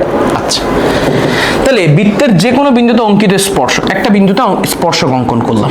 বৃত্তের যে কোনো বিন্দুতে অঙ্কিত স্পর্শক, এখানে একটা স্পর্শক অঙ্কন করলাম। এই স্পর্শকটা এই বিন্দুতে ছুঁয়ে গেছে, তাহলে এটাকে আমি কি বলতেছি? স্পর্শ বিন্দু। এটাকে আমি কি বলতেছি? স্পর্শ বিন্দু। আর এটাকে আমি কি বলতেছি? স্পর্শক। কারণ যেই বিন্দুতে সে ছুঁয়ে যাবে, স্পর্শকটা যেই বিন্দুতে টাচ করবে, ওই বিন্দুটাকে আমরা কি বলি? স্পর্শ বিন্দু। এটা যে কোনো একটা বিন্দু হইতে পারে। সে ফর দিস ইজ পি বিন্দু। সে ফর এই বিন্দুটার নাম কি? পি বিন্দু। তাহলে এখন কথা হচ্ছে, আমি এই কেন্দ্র থেকে যদি এই রেখার উপর, যে বৃত্তের যে কোনো বিন্দুতে অঙ্কিত স্পর্শ বিন্দুগামী ব্যাসার্ধের উপর লম্ব। ওকে, তাহলে এখানে আমি কি করলাম? স্পর্শ বিন্দু। আর এইখান থেকে যদি আমি একটা ব্যাসার্ধ কল্পনা করি, এখান থেকে যদি আমি একটা ব্যাসার্ধ কল্পনা করি, এখান থেকে যদি মোটামুটি লেভেলের আমি একটা ব্যাসার্ধ কল্পনা করি, যে এটা হচ্ছে আমার একটা ব্যাসার্ধ, এটা হচ্ছে আমার একটা ব্যাসার্ধ, এই হচ্ছে আমার কি আছে ধরো ওপি। আমার প্রমাণ করতে হবে যে এই ব্যাসার্ধটা, এই যে আমার ওপি, এই যে এই পি যে স্পর্শকটা আছে তুমি দেখতে পারতেছো, এই পি স্পর্শকটা ধরো এখানে আরেকটা নাম দিয়ে দিলাম, ধরো পিএন। পিএন স্পর্শকটা আমার ওপি এর উপর লম্ব। ঠিক আছে, পিএন স্পর্শকটা ওপি এর উপর লম্ব। আচ্ছা, তাহলে বিশেষ নির্বাচন কি? বিশেষ নির্বাচন কি? যে মনে করি ও কেন্দ্র বিশিষ্ট বৃত্তে, ও কেন্দ্র বিশিষ্ট বৃত্তে, বৃত্তের পি বিন্দুতে, পি স্পর্শ বিন্দুতে, পি স্পর্শ বিন্দুতে পিএন একটি স্পর্শক, একটি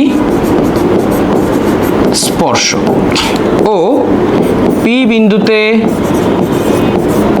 অঙ্কিত ব্যাসার্ধ, অঙ্কিত ব্যাসার্ধ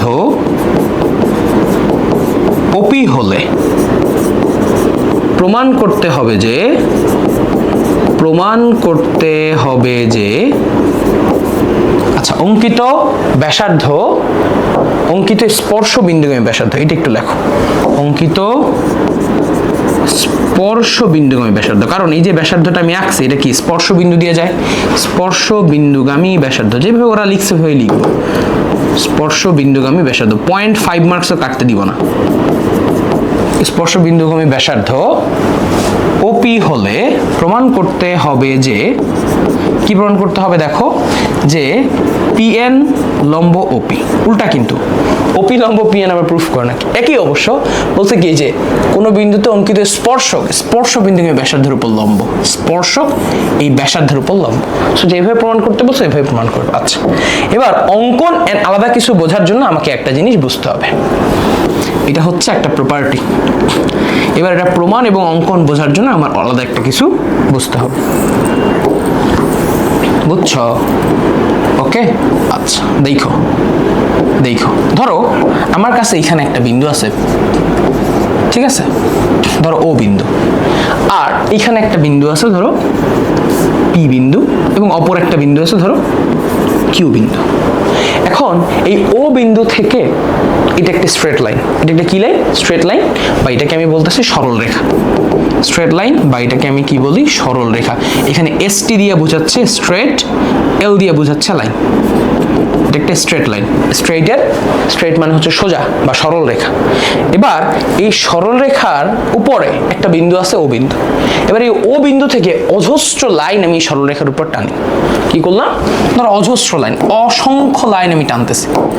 এটা হইতে পারে, এরকম হইতে পারে, এরকম হইতে পারে, এরকম হইতে পারে, এরকম হইতে পারে, এরকম হইতে পারে, তারপরে এই যে এরকম হইতে পারে, এরকম হইতে পারে, রাইট, এরকম হইতে পারে, এরকম হইতে পারে, এরকম হইতে পারে। অসংখ্য লাইন আমি টানলাম, অসংখ্য লাইন, অসংখ্য লাইন টানার পরে এরকম অসংখ্য লাইন আমি এটার উপরে টানতে পারি। কিন্তু আমি যদি এই ও থেকে এইখানে এরকম একটা লাইন আমি টানলাম, ঠিক আছে, এই বিন্দুকে দিলাম কিউ, এই বিন্দুকে দিলাম Q, R S T U V W X Y Z A B C D, এরকম অসংখ্য পয়েন্ট আছে। আচ্ছা, অসংখ্য পয়েন্ট আমার নিলাম। এখন ও থেকে এই রেখার উপরে যে অসংখ্য লাইন আমি টানলাম এবং অসংখ্য বিন্দু আমি পাইলাম, তার ভিতরে সব থেকে নিকটতর বিন্দু কোনটা জানো? এই পি বিন্দুটা। এই ও থেকে সব থেকে, ও এর থেকে এই যে সরলরেখার উপরে সব থেকে নিকটতর বিন্দু অর্থাৎ সব থেকে কাছের বিন্দু, এই ও থেকে এই সরলরেখার উপরে সব থেকে কাছের বিন্দু কোনটা? ও থেকে সব থেকে কাছের বিন্দু, ও থেকে নিকটতর, সর্বাধিক নিকটতর, বলতো ও থেকে সর্বাধিক নিকটতর কোন বিন্দুটা? সর্বাধিক নিকটতর বিন্দু হচ্ছে, সর্বাধিক নিকটতর বিন্দু হচ্ছে পি, মানে সব থেকে কাছের, সর্বাধিক কাছের। নিকটতর ওয়ার্ডটা কেমন যেন লাগে। সর্বাধিক কাছের বিন্দু কোনটা? পি।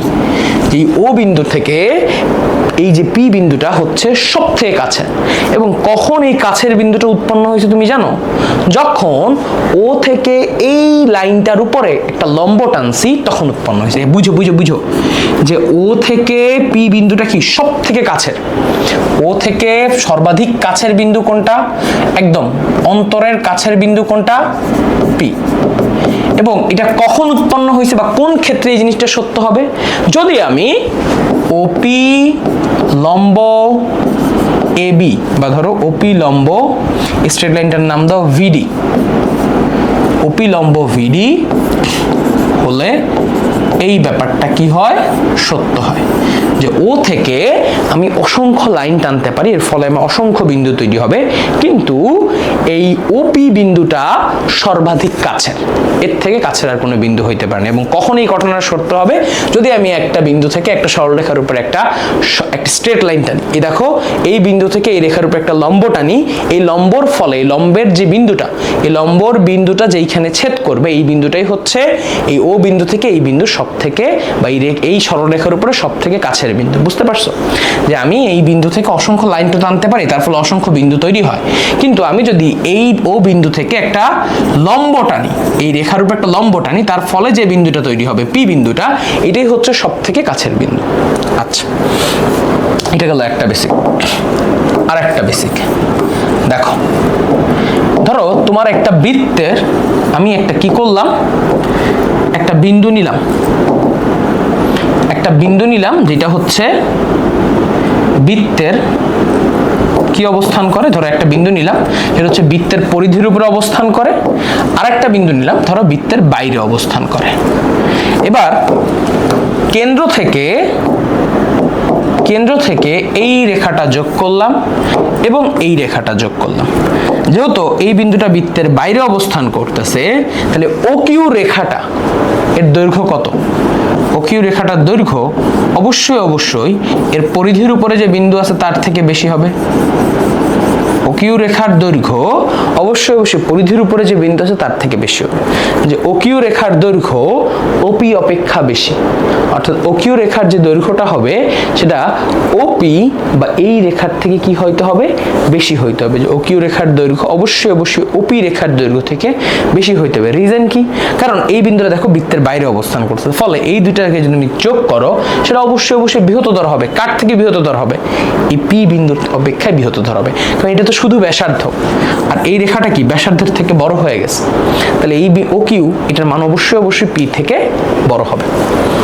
ঠিক আছে, এই দুইটা বেসিক যেহেতু বুঝে গেছো, এবার আসো সামনের দিকে আগাই। ঠিক আছে, তো বেসিক আগে ক্লিয়ার করতে হবে, তাহলে এখন অঙ্কন এই জায়গাটায় আমরা কি করতে যাচ্ছি? আমরা এইখানে একটা বিন্দু কিউ নিব, আমরা এইখানে একটা বিন্দু কিউ চুজ করব, যে কোনো বিন্দু কিউ, আমরা যে কোনো একটা বিন্দু নিব কিউ, এবং আর কি করব, ও কিউ যোগ করব, আর কি করব, ও কিউ যোগ করব, যে পিএন রেখায়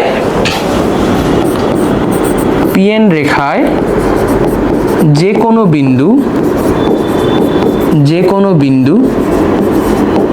কিউ নেই এবং ও কিউ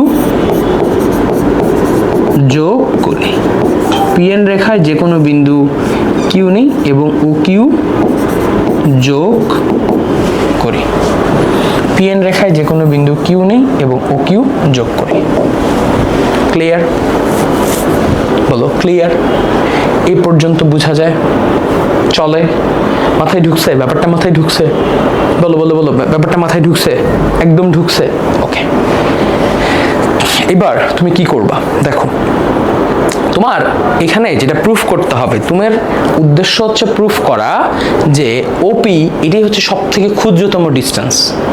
কারণ তুমি যদি ওপি এর ক্ষুদ্র এই রেখার উপরে যে কোনো বিন্দু তুমি কিউ নিলা এবং এখানে একটা বিন্দু আছে কি পি, তুমি যদি বলতে পারো যে ও থেকে এই বিন্দুগুলার যে কোনোটার দূরত্ব পি অপেক্ষা সব থেকে মানে পি অপেক্ষায় অন্য সকল বিন্দুর দূরত্ব কি বেশি, যে তোমার প্রমাণ করতে হবে যে ওপি এই ডিস্টেন্সটা হচ্ছে সব থেকে কম এবং বাকি যে কোনো বিন্দুই আমি এই রেখার উপরে নেই সেইটার দূরত্ব অবশ্যই বেশি, তাইলে আমার ওপি হচ্ছে সব থেকে নিকটতর, তার মানে এটি হচ্ছে এটার উপর লম্ব।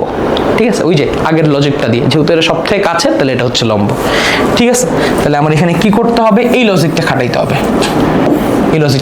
তাহলে লজিকটা কিভাবে খাটাবো দেখো। আমি বললাম প্রমাণ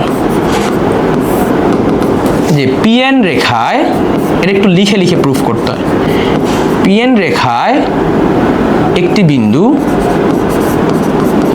বিন্দু কিউ ও পিএন রেখায় স্পর্শ বিন্দু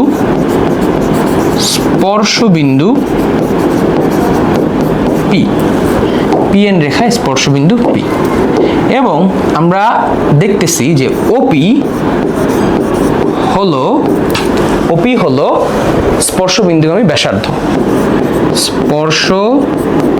বিন্দুগামী ব্যাসার্ধ, এখন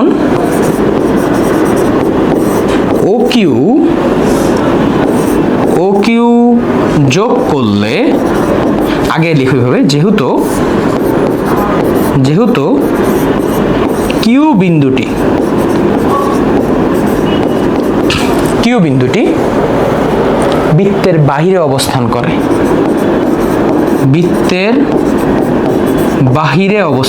কেন বাহিরে অবস্থান করে? কারণ স্পর্শক মানে কি বলো, স্পর্শক মানে একটা বিন্দুতে ছেদ করবে, স্পর্শক বৃত্তে কেবলমাত্র পি বিন্দুতে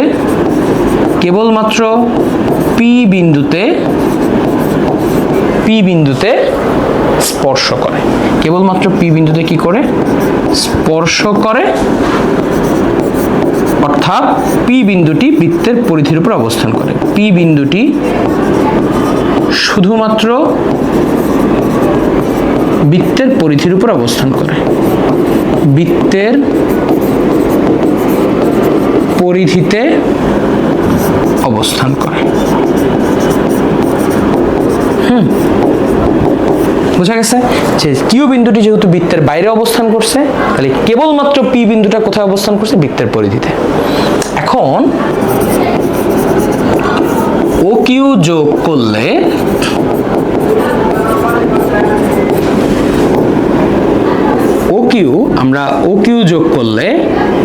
ও কিউ রেখার দৈর্ঘ্য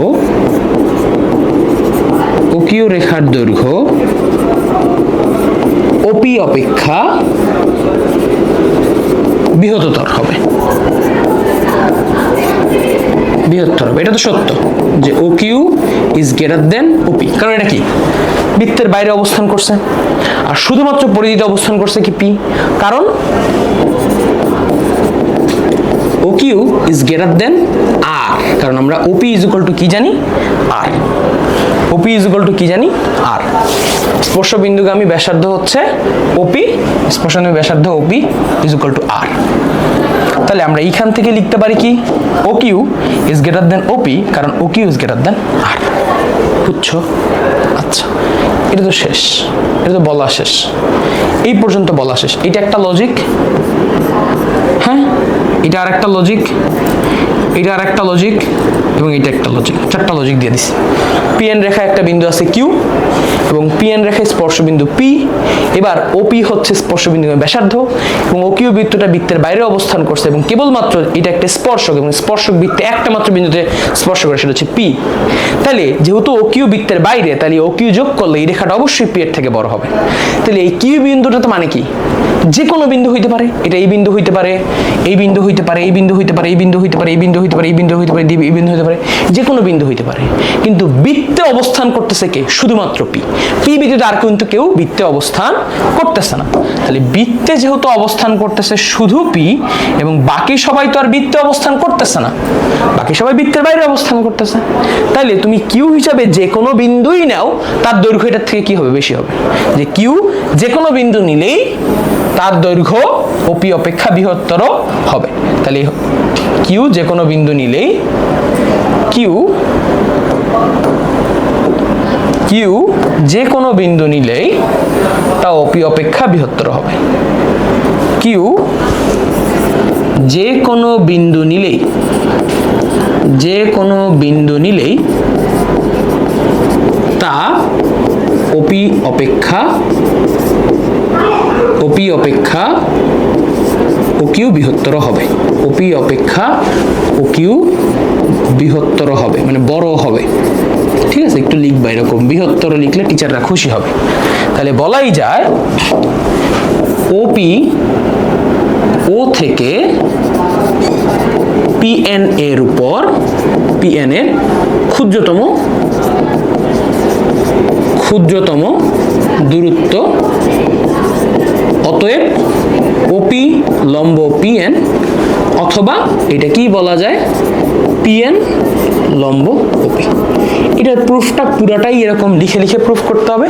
একটু লিখবা পরীক্ষার খাতায়, যে ফার্স্টে লিখবা কিউ এ যে কোনো একটা বিন্দু, পিএন এটা হচ্ছে স্পর্শক, এটা হচ্ছে স্পর্শবিন্দু, এটা হচ্ছে স্পর্শবিন্দু ব্যাসার্ধ, এবং বলবা কিউ বৃত্তটা বাইরে অবস্থান করে, দুইটা যোগ করে দেই। যোগ করলে আমি দেখতেছি যেহেতু এটা বৃত্তের বাইরে অবস্থান করে, ফলে এটার অবশ্যই বড় হবে, ও কিউর ডিস্টেন্স এটা থেকে বড় হবে, অর্থাৎ আর অপেক্ষা বড় হবে। কারণ কি, এই স্পর্শ কেবলমাত্র একটা বিন্দুতেই স্পর্শ করে, এবং সেটাই কি স্পর্শবিন্দু। ঠিক আছে, এবং ও কিউ যে কোনো যদি আমি বিন্দুই নিই না কেন, সেটা অবশ্যই পি এর থেকে বড় হবে। তাহলে ওপি হচ্ছে ও বিন্দু থেকে এই পিএন রেখার, এই যে পিএন এর ক্ষুদ্রতর দূরত্ব বা ক্ষুদ্রতম ডিস্টেন্স। তাইলে আমি বলতে পারি ওপি লম্ব পিএন অথবা পিএন লম্ব ওপি। প্রুফড। ঠিক আছে, সো এটা অনেক জায়গায় আসছে। এটার বিশেষ নির্বাচন, অঙ্কন এবং প্রমাণ ওই একটা লজিকের উপরই অবস্থান করছে, এই একটা লজিকের উপরেই অবস্থান করে। ঠিক এই লজিকটা ইউজ করে বাকি তিনটার ক্ষেত্রে আমরা প্রুফ করে ফেলবো আগামী 10-15 মিনিটের মধ্যে। ঠিক আছে, এই ভিডিওটা হয়তো একটু বড় হবে, তাহলে আমার অনেকখানি শেষ হয়ে যাবে, কারণ আমি সবগুলো সহজগুলারে এক করে ফেলছি, কঠিনগুলার একটু আস্তে আস্তে পড়াইছি। ওকে, আচ্ছা, সো এটা দেখো কি বলছে, যে বৃত্তের বাহিরে, ঠিক আছে, বৃত্তের বাহির থেকে, আর বাহিরে কোনো বিন্দু থেকে বৃত্তে দুইটা স্পর্শক টানলে ওই বিন্দু থেকে স্পর্শ বিন্দুদ্বয়ের দূরত্ব সমান। কিচ্ছু বুঝি নেই ভাইয়া, আগে একটু বুঝান। আচ্ছা, চিন্তা করো এইটা একটা বৃত্ত, এই বৃত্তের বাইরে একটা বিন্দু আছে, সেটা হচ্ছে এইখানে। এখন বৃত্তের যে কোনো বাইরে বিন্দু অবস্থান করলে তার থেকে দুইটা স্পর্শক বৃত্তে আঁকা যায়। কয়টা স্পর্শক আঁকা যায়? দুইটা। অলওয়েজ মনে রাখবা, বৃত্তের বাইরে যদি কোনো বিন্দু অবস্থান করে তার থেকে বৃত্তে কয়টা স্পর্শক অঙ্কন করা যায়? মাত্র দুইটা। মাত্র কয়টা? দুইটা। ঠিক আছে, মাত্র কয়টা স্পর্শক? দুইটা। এটা ধরো ও বিন্দু, এবং এই বিন্দুটা কি? পি, এবং এই বিন্দুটা কি? কিউ। এই যে স্পর্শ বিন্দু, এটাকে বললাম হচ্ছে পি বিন্দু, এটাকে বললাম কিউ বিন্দু। এবং যদি এই বিন্দুতে দুইটা স্পর্শকের সাথে আমি যদি দুইটা ব্যাসার্ধ কল্পনা করি সেটা হচ্ছে এমন। আচ্ছা, এখন আমাকে প্রমাণ করতে হবে যে এই যে পি এ, ধরো এটা হচ্ছে এ, সরি এটাকে এ ধরি, এটাকে বি ধরি, সহজ হবে।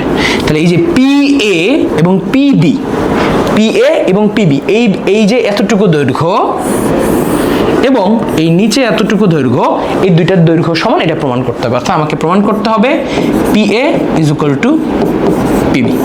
বুঝতে পারছো যে এই দুইটা স্পর্শকের যে দৈর্ঘ্য আছে সেই দুইটার দৈর্ঘ্য কি সমান। ওকে, তাহলে বৃত্তের বহিস্থ কোনো বিন্দু থেকে যদি আমি দুইটা স্পর্শক কল্পনা করি, যে সে ফর এরকম একটা স্পর্শক এবং আমার কাছে ধরো এরকম একটা স্পর্শক, আচ্ছা, তাহলে আমি বলবো কি যে বৃত্তের বহিস্থ যে কোনো দুইটা বিন্দু থেকে দুইটা স্পর্শক যদি আমি কল্পনা করি, তাহলে আমাকে প্রুফ করতে হবে যে এইটা হচ্ছে আমার এ বিন্দু, এটা হচ্ছে আমার বি বিন্দু, এটা হচ্ছে আমার ও কেন্দ্র বিশিষ্ট বৃত্ত, এটা হচ্ছে আমার ও কেন্দ্র বিশিষ্ট বৃত্ত। খুবই সহজ, মানে আগেরটার মতো এত লেখালেখি এটা করা লাগবে না। সো বিশেষ নির্বাচন কি হবে? বিশেষ নির্বাচন কি হবে? বিশেষ নির্বাচন হবে সহজ। বলো, বিশেষ নির্বাচন তুমি কি লিখবা? বিশেষ নির্বাচন হিসেবে লিখবা যে ও কেন্দ্র বিশিষ্ট বৃত্তে, ও কেন্দ্র বিশিষ্ট বৃত্তে পি যে কোনো বহিস্থ বিন্দু হতে, পি যে কোনো বহিস্থ বিন্দু হতে, বহিস্থ বিন্দু হতে পি এ ও পিবি দুটি স্পর্শক হলে, দুটি স্পর্শক বৃত্তে অঙ্কন করা হলে, অঙ্কন করা হলো, অঙ্কন করা হলে প্রমাণ করতে হবে যে, প্রমাণ করতে হবে যে P A is equal two PB. এবার আসো অঙ্কন, এবার আসো অঙ্কন। অঙ্কন কিভাবে করব? অঙ্কন কিভাবে করব দেখো, অঙ্কনের ক্ষেত্রে ফার্স্টে যে কাজটা করব যে এই দুইটা ব্যাসার্ধ অ্যাড করে দিব। এই যে ও এ একটা ব্যাসার্ধ, এই ব্যাসার্ধ আঁকবো এবং ওবি ব্যাসার্ধ আঁকবো। যে অঙ্কনের ফার্স্ট কাজ কি? স্পর্শ বিন্দুগামী ব্যাসার্ধ অঙ্কন করলাম। স্পর্শ বিন্দুগামী ব্যাসার্ধ, স্পর্শ বিন্দুগামী ব্যাসার্ধ ও এ ও ওবি আঁকি, ও এ ও ওবি আঁকি। দ্বিতীয় কাজ, এই ও আর পি এই দুটাকে অ্যাড করে দিব। এই ও আর পি দুটাকে কি করে দিব? অ্যাড করে দিব। ওপি যোগ করি, ওপি যোগ করি। লাভটা কি? আমি এই দুইটা ত্রিভুজ নিয়ে কাজ করা শুরু করব। এই দুইটা ত্রিভুজ নিয়ে কাজ করা শুরু করব। আচ্ছা, কোন কোন ত্রিভুজ? ত্রিভুজ ও পি এ ও ত্রিভুজ ও পি বি, এই দুটো ত্রিভুজ, ত্রিভুজ ও পি এ এবং ত্রিভুজ ও পি বি। দেখো, আচ্ছা দেখো, ও এ এবং ও বি এই দুটো সমান, কারণ কি একই বৃত্তের ব্যাসার্ধ। O A is equal to O B সমান, কারণ এর রিজন কি? বৃত্তের ব্যাসার্ধ। আচ্ছা, এই দুটো ত্রিভুজের মধ্যে এই পার্টটুকু কমন, এই যে এই পার্টটুকু কমন, এই রেখাটা কমন। ওপি সাধারণ বাহু। আচ্ছা, এখন আগের উপপাদ্যটার প্রমাণ আমাকে ইউজ করতে হবে যে এই কোণটা ইজ ইকুয়াল টু এই কোণটা। রিজন কি বলতো? ওই যে আমরা প্রুফ করছি যে বৃত্তের স্পর্শ বিন্দুগামী যে কোনো ব্যাসার্ধে এই স্পর্শকের উপর কি লম্ব। আমি বলতে পারি কোণ ওপি ও এপি, কোণ ও এপি ইজ ইকুয়াল টু কোণ ওবিপি। রিজন কি? Is equal two 90 degree, is equal two 90 degree. Reason কি? স্পর্শ বিন্দুগামী ব্যাসার্ধের, স্পর্শ বিন্দুগামী ব্যাসার্ধ কোন স্পর্শকের উপর লম্ব। যে কোনো স্পর্শক, কোন স্পর্শক তার স্পর্শ বিন্দুগামী ব্যাসার্ধের উপর লম্ব, স্পর্শ বিন্দুগামী ব্যাসার্ধের উপর লম্ব, এগুলো লিখতে হবে কিন্তু, ঠিক আছে? সাইড নোট লিখলে কিন্তু মার্কস কেটে দিবে, 1 মার্কস কেটে দিবে। আচ্ছা, তাহলে এখানে আমি কি বলতে পারি যে ত্রিভুজ OPA সর্বসম ত্রিভুজ OPB তে। তাইলে তুমি এইখান থেকে কি বলতে পারো বলো তো? তুমি এখন বলতে পারো যে PA রেখা আর PB রেখাও কি হয়ে যাবে? সমান, কারণ ত্রিভুজ দুটো সর্বসম। তাহলে আমি বলতে পারি যে PA = PB। এটাই হচ্ছে প্রুফ, শেষ। বুঝলা? সো এইভাবে তুমি এটাকে খুব সহজে প্রুফ করে ফেলতে পারো। আচ্ছা, এবার আসো দুইটা বৃত্ত পরস্পরের সাথে কিভাবে অবস্থান করতে পারে সেই জিনিসটা একটু দেখাবো, এবং তারপরে এটা একটু পড়াবো। প্রত্যেকটার ক্ষেত্রেই তোমার লাগতেছে, প্রত্যেকটার ক্ষেত্রেই তোমার বেসিক প্রয়োজন হচ্ছে, প্রত্যেকটার ক্ষেত্রেই তোমার কি প্রয়োজন হবে? বেসিক প্রয়োজন হবে।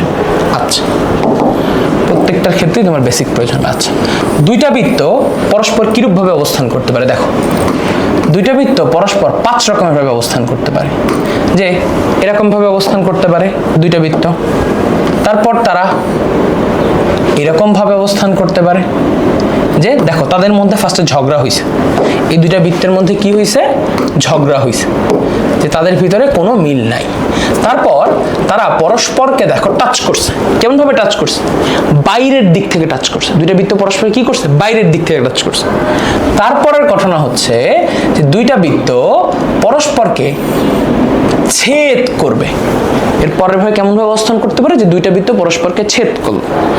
তারপরে হইতে পারে যে একটা বৃত্ত আরেকটা বৃত্তের ভিতরে অবস্থান করতেছে, একটা বৃত্ত আরেকটা বৃত্তের কিভাবে অবস্থান করতেছে? ভেতরে। এটাকে আমরা বলি অন্তঃস্পর্শ। এটাকে আমরা কি বলি? অন্তঃস্পর্শ। একটা বৃত্ত আরেকটা বৃত্তের ভেতরে অবস্থান করতেছে, এটাকে আমরা বলি অন্তঃস্পর্শ। আচ্ছা, লাস্ট, একটা বৃত্ত আরেকটা বৃত্তের ভেতরে অবস্থান করে, মানে একজন আরেকজনের মনের ভিতরে অবস্থান ঢুকে গেছে, একজন আরেকজনের মনের ভিতরে। তাহলে দেখো কি হইলো? তাদের মধ্যে ঝগড়া হয়েছে, কোনো অমিল। পুরো বাংলা ছবির সিনেমা, বাংলা সিনেমা চলতেছে। যে ফার্স্টে কি হলো? তাদের মধ্যে ঝগড়া হয়েছে, তারপর তারা হচ্ছে বহিঃস্পর্শ করছে, যে তাদের ভিতরে ঝগড়া মীমাংসা হয়ে গেছে। বন্ধু, এরপরে একজন কি করো? তোমরা একজন বেঞ্চে আর একজন বেঞ্চের সাথে বসলা, তারপর কি করো? গলায় হাত দিয়ে বলো, এই বন্ধু কি অবস্থা তোমার? এই হচ্ছে এই অবস্থা। তারপর কি হয়? একজন বন্ধু আরেকজন বন্ধুর টিফিন শেয়ার করে খাওয়াও, অন্তরস্থল থেকে টাচ করে গেছে বন্ধুর আচরণে। ওই যে ইমোশনাল মুভি, আচ্ছা চলতা হু, ওই টাইপসের। ঠিক আছে, লাস্টে কি হইতেছে? যে তাদের একজন আরেকজনের ভিতরে অবস্থান করতেছে, মনের ভিতরে। ঠিক আছে, তো এরকম ভাবে 5টা বৃত্ত অবস্থান করতে পারে। এবার কখন কিরকম স্পর্শক আঁকা যায় সেটা একটু দেখতেছি। দেখো, দুইটা বৃত্ত যখন পরস্পরকে টাচ করে নেয়, মানে একদম রাগ করে আছে, তখন তাদের কমন স্পর্শক মানে হচ্ছে যে একটা নির্দিষ্ট স্পর্শক দুইটা বৃত্তকেই টাচ করে যাবে, একটা সরল রেখা দুইটা বৃত্তকেই টাচ করে যাবে। তাহলে দেখো এটাকে আমরা কি বলি? কমন স্পর্শক। তাহলে এখানে কমন স্পর্শক কয়টা হইতে পারে? এখানে কমন স্পর্শক দেখবা 4টা। এখানে কমন স্পর্শক দেখবা কয়টা ভাইয়া? 4টা। এই যে দেখো, দুইটা সহ, দুইটা সোজা এবং দুইটা হচ্ছে তির্যক। দুইটা সোজা এবং দুইটা কি? তির্যক। তাহলে এইটা হচ্ছে দুইটা বৃত্তের দুইটা সাধারণ স্পর্শক। দুইটা বৃত্ত যদি আমার এরকম ভাবে অবস্থান করে, তার কমন স্পর্শক কয়টা হইতে পারে? তার একটা রূপভেদ। ঠিক আছে, এটা এসএসসি, এইচএসসি, ইন্টারমিডিয়েট সবার জন্যই লাগবে। বৃত্তের এই বেসিকটা সবার জন্যই প্রয়োজনীয়। ঠিক আছে, যে এখানে দেখো দুইটা তির্যক এবং দুইটা হচ্ছে তোমার সোজা। তাহলে এই বৃত্ত দুইটা কি করছে? পরস্পরকে স্পর্শ করছে। ঠিক আছে, তাহলে এই স্পর্শক কয়টা? 4টা। তারপর এইখানে একটা স্পর্শক কল্পনা করো, যে যখন তারা বহিঃস্পর্শ করছে, এই বৃত্ত দুইটা কি করছে? পরস্পরকে বহিঃস্পর্শ করছে, তখন তাদের স্পর্শক কয়টা? তখন তাদের স্পর্শক কয়টা? দেখো তখন তাদের স্পর্শক হচ্ছে 3টা। কারণ কি, এইখানে 2টা স্পর্শক আর ঠিক এই মাঝ বরাবর দিয়ে আরেকটা স্পর্শক, ঠিক মাঝ বরাবর দিয়ে কি করছি আরেকটা স্পর্শক আঁকবে, তাহলে এখানে হচ্ছে 3টা। আর যখন এইখানে চলে আসবে তখন তাদের স্পর্শক হয়ে যাবে 2টা। 2টা বৃত্ত পরস্পরকে ছেদ করে আছে, একজন আরেকজনের কি করছে একদম ছেদ করে ফেলছে। তাহলে এরকম যদি ছেদ কইরা ফেলে, ধরো মারামারি করে একজন আরেকজনের ছেদ করে ফেলছে, তাহলে আমার এখানে স্পর্শক কয়টা হবে? স্পর্শক হবে হচ্ছে 2টা। স্পর্শক কয়টা হবে? 2টা। যে ছুঁয়ে ছুঁয়ে যাবে কত জায়গা থেকে? 2 জায়গাতে। হ্যাঁ, যে স্পর্শক এখানে কয়টা? 2টা। 2টা স্পর্শক কয়টা? 2টা। যেখানে এরকম একটা এরকম একটা, তাহলে এদের কমন স্পর্শক কয়টা? 2টা। আচ্ছা, যদি পরস্পর অন্তরের অন্তরস্থলে ছেদ করে, অন্তরস্থলে অন্তঃস্পর্শ করে, এটাকে আমরা কি বলি? অন্তঃস্পর্শ, অর্থাৎ ভেতর থেকে স্পর্শ করছে, তখন স্পর্শক হচ্ছে একটা। আর যদি এমন ভাবে অবস্থান করে তাহলে কোনো স্পর্শক নাই। তাহলে 2টা বৃত্তের মধ্যে ঝগড়া হইলে, অর্থাৎ তারা যদি একদম কোনো রকম স্পর্শ ছাড়া অবস্থান করে, বহিঃস্থভাবে অবস্থান করে, তখন স্পর্শক 4টা। 2টা সোজা, 2টা কি তির্যক। এটা একটা তির্যক, এটাও কি তির্যক স্পর্শক, ঠিক আছে? আচ্ছা, যদি 2টা বহিঃস্পর্শ করে অর্থাৎ বাইরের দিক থেকে টাচ করে, তখন তাদের স্পর্শক হচ্ছে 3টা। যদি 2টা এরকম ছেদ করে, তখন তাদের স্পর্শক হচ্ছে কমন স্পর্শক হচ্ছে 2টা। অন্তঃস্থলে অবস্থান করলে একটা, আর যদি এমন ভাবে অবস্থান করে একজন একজনের ভেতরে, তখন এটাকে আমরা বলবো এই বৃত্তের ক্ষেত্রে কোনো স্পর্শকই নাই। আচ্ছা, এই বৃত্তের একটা স্পেশাল জিনিস আছে, এটাকে আমরা বলি জ্যা। কমন একটা জ্যা আছে, দেখো এই বৃত্তের কি আছে? কমন একটা জ্যা আছে, এটাকে আমরা কি বলি? কমন জ্যা। এবং এই কমন জ্যাটা কখন উৎপন্ন হয়? যদি 2টা বৃত্ত পরস্পরকে ছেদ করে, কেবলমাত্র তখনই এই কমন জ্যাটা উৎপন্ন হয়, আর কোনো ক্ষেত্রে উৎপন্ন হয় না, ঠিক আছে? এটা হচ্ছে কমন জ্যা। এবার ভাই এত কিছু শিখাইলেন কেন? দেখো এই যে বলছে 2টা বৃত্ত পরস্পরকে বহিঃস্পর্শ করলে এদের কেন্দ্রদ্বয় ও স্পর্শবিন্দু সমরেখ। তাহলে তোমার তো আগে বুঝতে হবে বহিঃস্পর্শ কি। বহিঃস্পর্শ মানে কি? 2টা বৃত্ত পরস্পরকে এই যে এমন ভাবে স্পর্শ করছে। এটা বলছে এদের কেন্দ্রদ্বয়, এদের কেন্দ্রদ্বয় এবং বহিঃস্পর্শ করলে এদের কেন্দ্রদ্বয় স্পর্শবিন্দু। স্পর্শবিন্দু কোনটা? এই যে এইটা। স্পর্শবিন্দু কোনটা? এই যে এইটা। হ্যাঁ, এইটা হচ্ছে সমরেখ। এটা হচ্ছে সমরেখ। এই জিনিসটা কি রেখ? সমরেখ। সমরেখ মানে কি? সমরেখ অর্থ হচ্ছে একই রেখায় অবস্থান করে, অর্থাৎ এই 3টা বিন্দু সে ফর, এটাকে বললাম এ, এটাকে বললাম বি এবং এটাকে বললাম পি বিন্দু, এই 3টা বিন্দু একই রেখায় অবস্থান করে। তাহলে বলো তো, যদি কোনো জিনিস একই রেখায় অবস্থান করে তার মানে আসলে কি? তারা কত ডিগ্রি কোণ উৎপন্ন করছে? 180 ডিগ্রি কোণ উৎপন্ন করে, রাইট? তাহলে এটার বিশেষ নির্বাচন কি লিখব? যে বিশেষ নির্বাচন এ ও বি কেন্দ্র বিশিষ্ট 2টি বৃত্তে, এ ও বি কেন্দ্র বিশিষ্ট 2টি বৃত্তে, 2টি বৃত্তে, এ ও বি কেন্দ্র বিশিষ্ট 2টি বৃত্তে, এ বি এ ও কেন্দ্র বিশিষ্ট 2টি বৃত্ত, 2টি বৃত্ত পরস্পরকে পি বিন্দুতে কি করে? স্পর্শ করে। পি বিন্দুতে বহিঃস্পর্শ করে। প্রমাণ করতে হবে যে এ পি বি সমরেখ অথবা কোণ APB is equal to 180 degree. এবার অঙ্কন করব। অঙ্কনের সময় আমি এটা একটু যোগ করে দিই, APB যোগ করব এবং এই যে স্পর্শক আছে না পি বিন্দুতে, স্পর্শবিন্দু, এই জায়গায় একটা কমন স্পর্শক অঙ্কন করি। এই জায়গায় একটা কমন স্পর্শক অঙ্কন করি। তাহলে কি কি করব অঙ্কনে? কি কি করব অঙ্কনে? APB যোগ করি, এটা হচ্ছে প্রথম কাজ। দ্বিতীয় কাজ, এই পি বিন্দুতে একটা স্পর্শক অঙ্কন করি। পি বিন্দুতে স্পর্শক আঁকি। বুঝলা?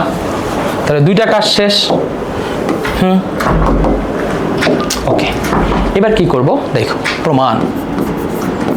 ওয়াও, প্রমাণ আস্তে আস্তে আঁকাবো। কি করব? আস্তে আস্তে আঁকাবো। ওকে, আমরা ফার্স্টে চিন্তা করব যে আমরা কি চিন্তা করব, দেখো এপি এবং ধরো এখানে পিএন চিন্তা করো, যে পি বিন্দুতে স্পর্শক আঁকি পিএন। দেখো এই পিএন যদি স্পর্শক হয়, যে এ বিন্দুর এ বৃত্তে, এ কেন্দ্র বিশিষ্ট বৃত্তে, এ কেন্দ্র বিশিষ্ট বৃত্তে, ঠিক আছে, এ কেন্দ্র বিশিষ্ট বৃত্তে ঘটনা কি কি ঘটতেছে, দেখো পিএন স্পর্শক ও পি স্পর্শবিন্দু ও এপি স্পর্শবিন্দুগামী ব্যাসার্ধ, এপি স্পর্শবিন্দুগামী ব্যাসার্ধ। Am I right? তাহলে আমি কি বলতে পারি যে এপি লম্ব পিএন, ওই যে রিজন কি ওইটা লিখবা, যে স্পর্শবিন্দুগামী ব্যাসার্ধ, স্পর্শবিন্দুগামী ব্যাসার্ধ স্পর্শকের উপর লম্ব, যে কোনো স্পর্শকের উপর লম্ব। আচ্ছা, অনুরূপভাবে বি কেন্দ্র বিশিষ্ট, তাহলে আমি কি বলতে পারি, আচ্ছা এখানে আরেকটা লাইন লিখবা, কি বলতে পারি, যে এপিএন, এপিএন, এপিএন কোণ এপিএন ইজ ইকুয়াল টু কত ডিগ্রি হয়?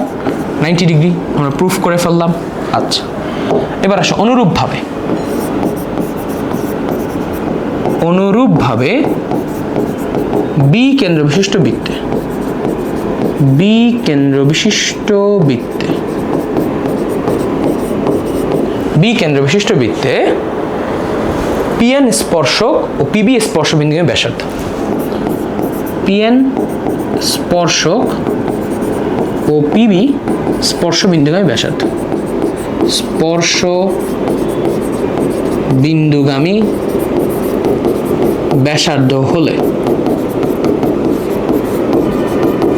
পিএন স্পর্শবিন্দুগামী ব্যাসার্ধ হলে সেম ভাবে আমরা লিখতে পারি যে পিবি লম্ব পিএন, ওই যে আবার লিখবা এই লাইনটাই, অতএব কোণ পিবিএন, এই কোণটা কোণ পিবিএন, কোণ পিবিএন অলসো 90 ডিগ্রি, কোণ পিবিএন অলসো কত ডিগ্রি? 90 ডিগ্রি। এখন তো খেলা শেষ, এখন তো খেলা শেষ, শেষ প্রুফ শেষ।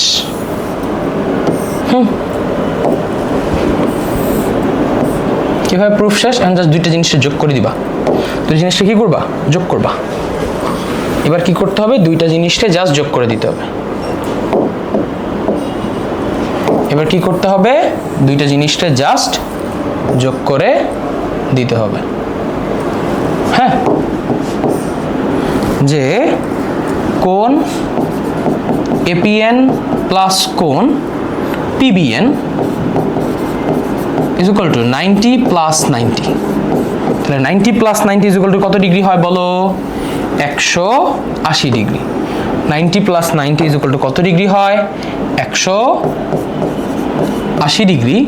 অর এপিএন প্লাস বিপিএন, এটা সমান সমান অ্যাকচুয়ালি কি লেখা যায়? এপিবি এটা লেখা যায় এপিএন প্লাস বিপিএন, বুঝো নাই? ওকে, এপিএন প্লাস পিবিএন এটা সমান সমান কি লেখা যায়? A P B, A P B, A P B is equal to 180 degree. তার মানে কি? যে এ পি বি বিন্দু সমরেখ, এ পি বি বিন্দু সমরেখ। তাহলে এই হচ্ছে আজকের দিনের মোটামুটি সব শেষ। আরও উপপাদ্য বাকি আছে দুইটা তিনটা, চারটা, আর চারটা উপপাদ্য বাকি আছে। এই দেখো এইটার এই পার্টটা এবং আরেকটা হচ্ছে মানে 8.4 এর একটা এবং 8.3 এর একটা এক্সট্রা, আর দুইটা বইয়ের ম্যাথ, আর চারটা উপপাদ্য পড়লেই আমাদের শেষ। পরের পর্বে আমরা ইনশাল্লাহ এই চারটা শেষ করে দিব, তাইলে আমাদের উপপাদ্যের লেটনেট উপপাদ্যের series complete. So thank you for watching me part 4। দেখা হচ্ছে পার্ট 5-এ এবং বৃত্ত শেষ করতে। আল্লাহ হাফেজ। বুঝতে পারছো সবাই? সব কিছু ক্লিয়ার? সো দেখা হচ্ছে আমাদের পরের পার্টে।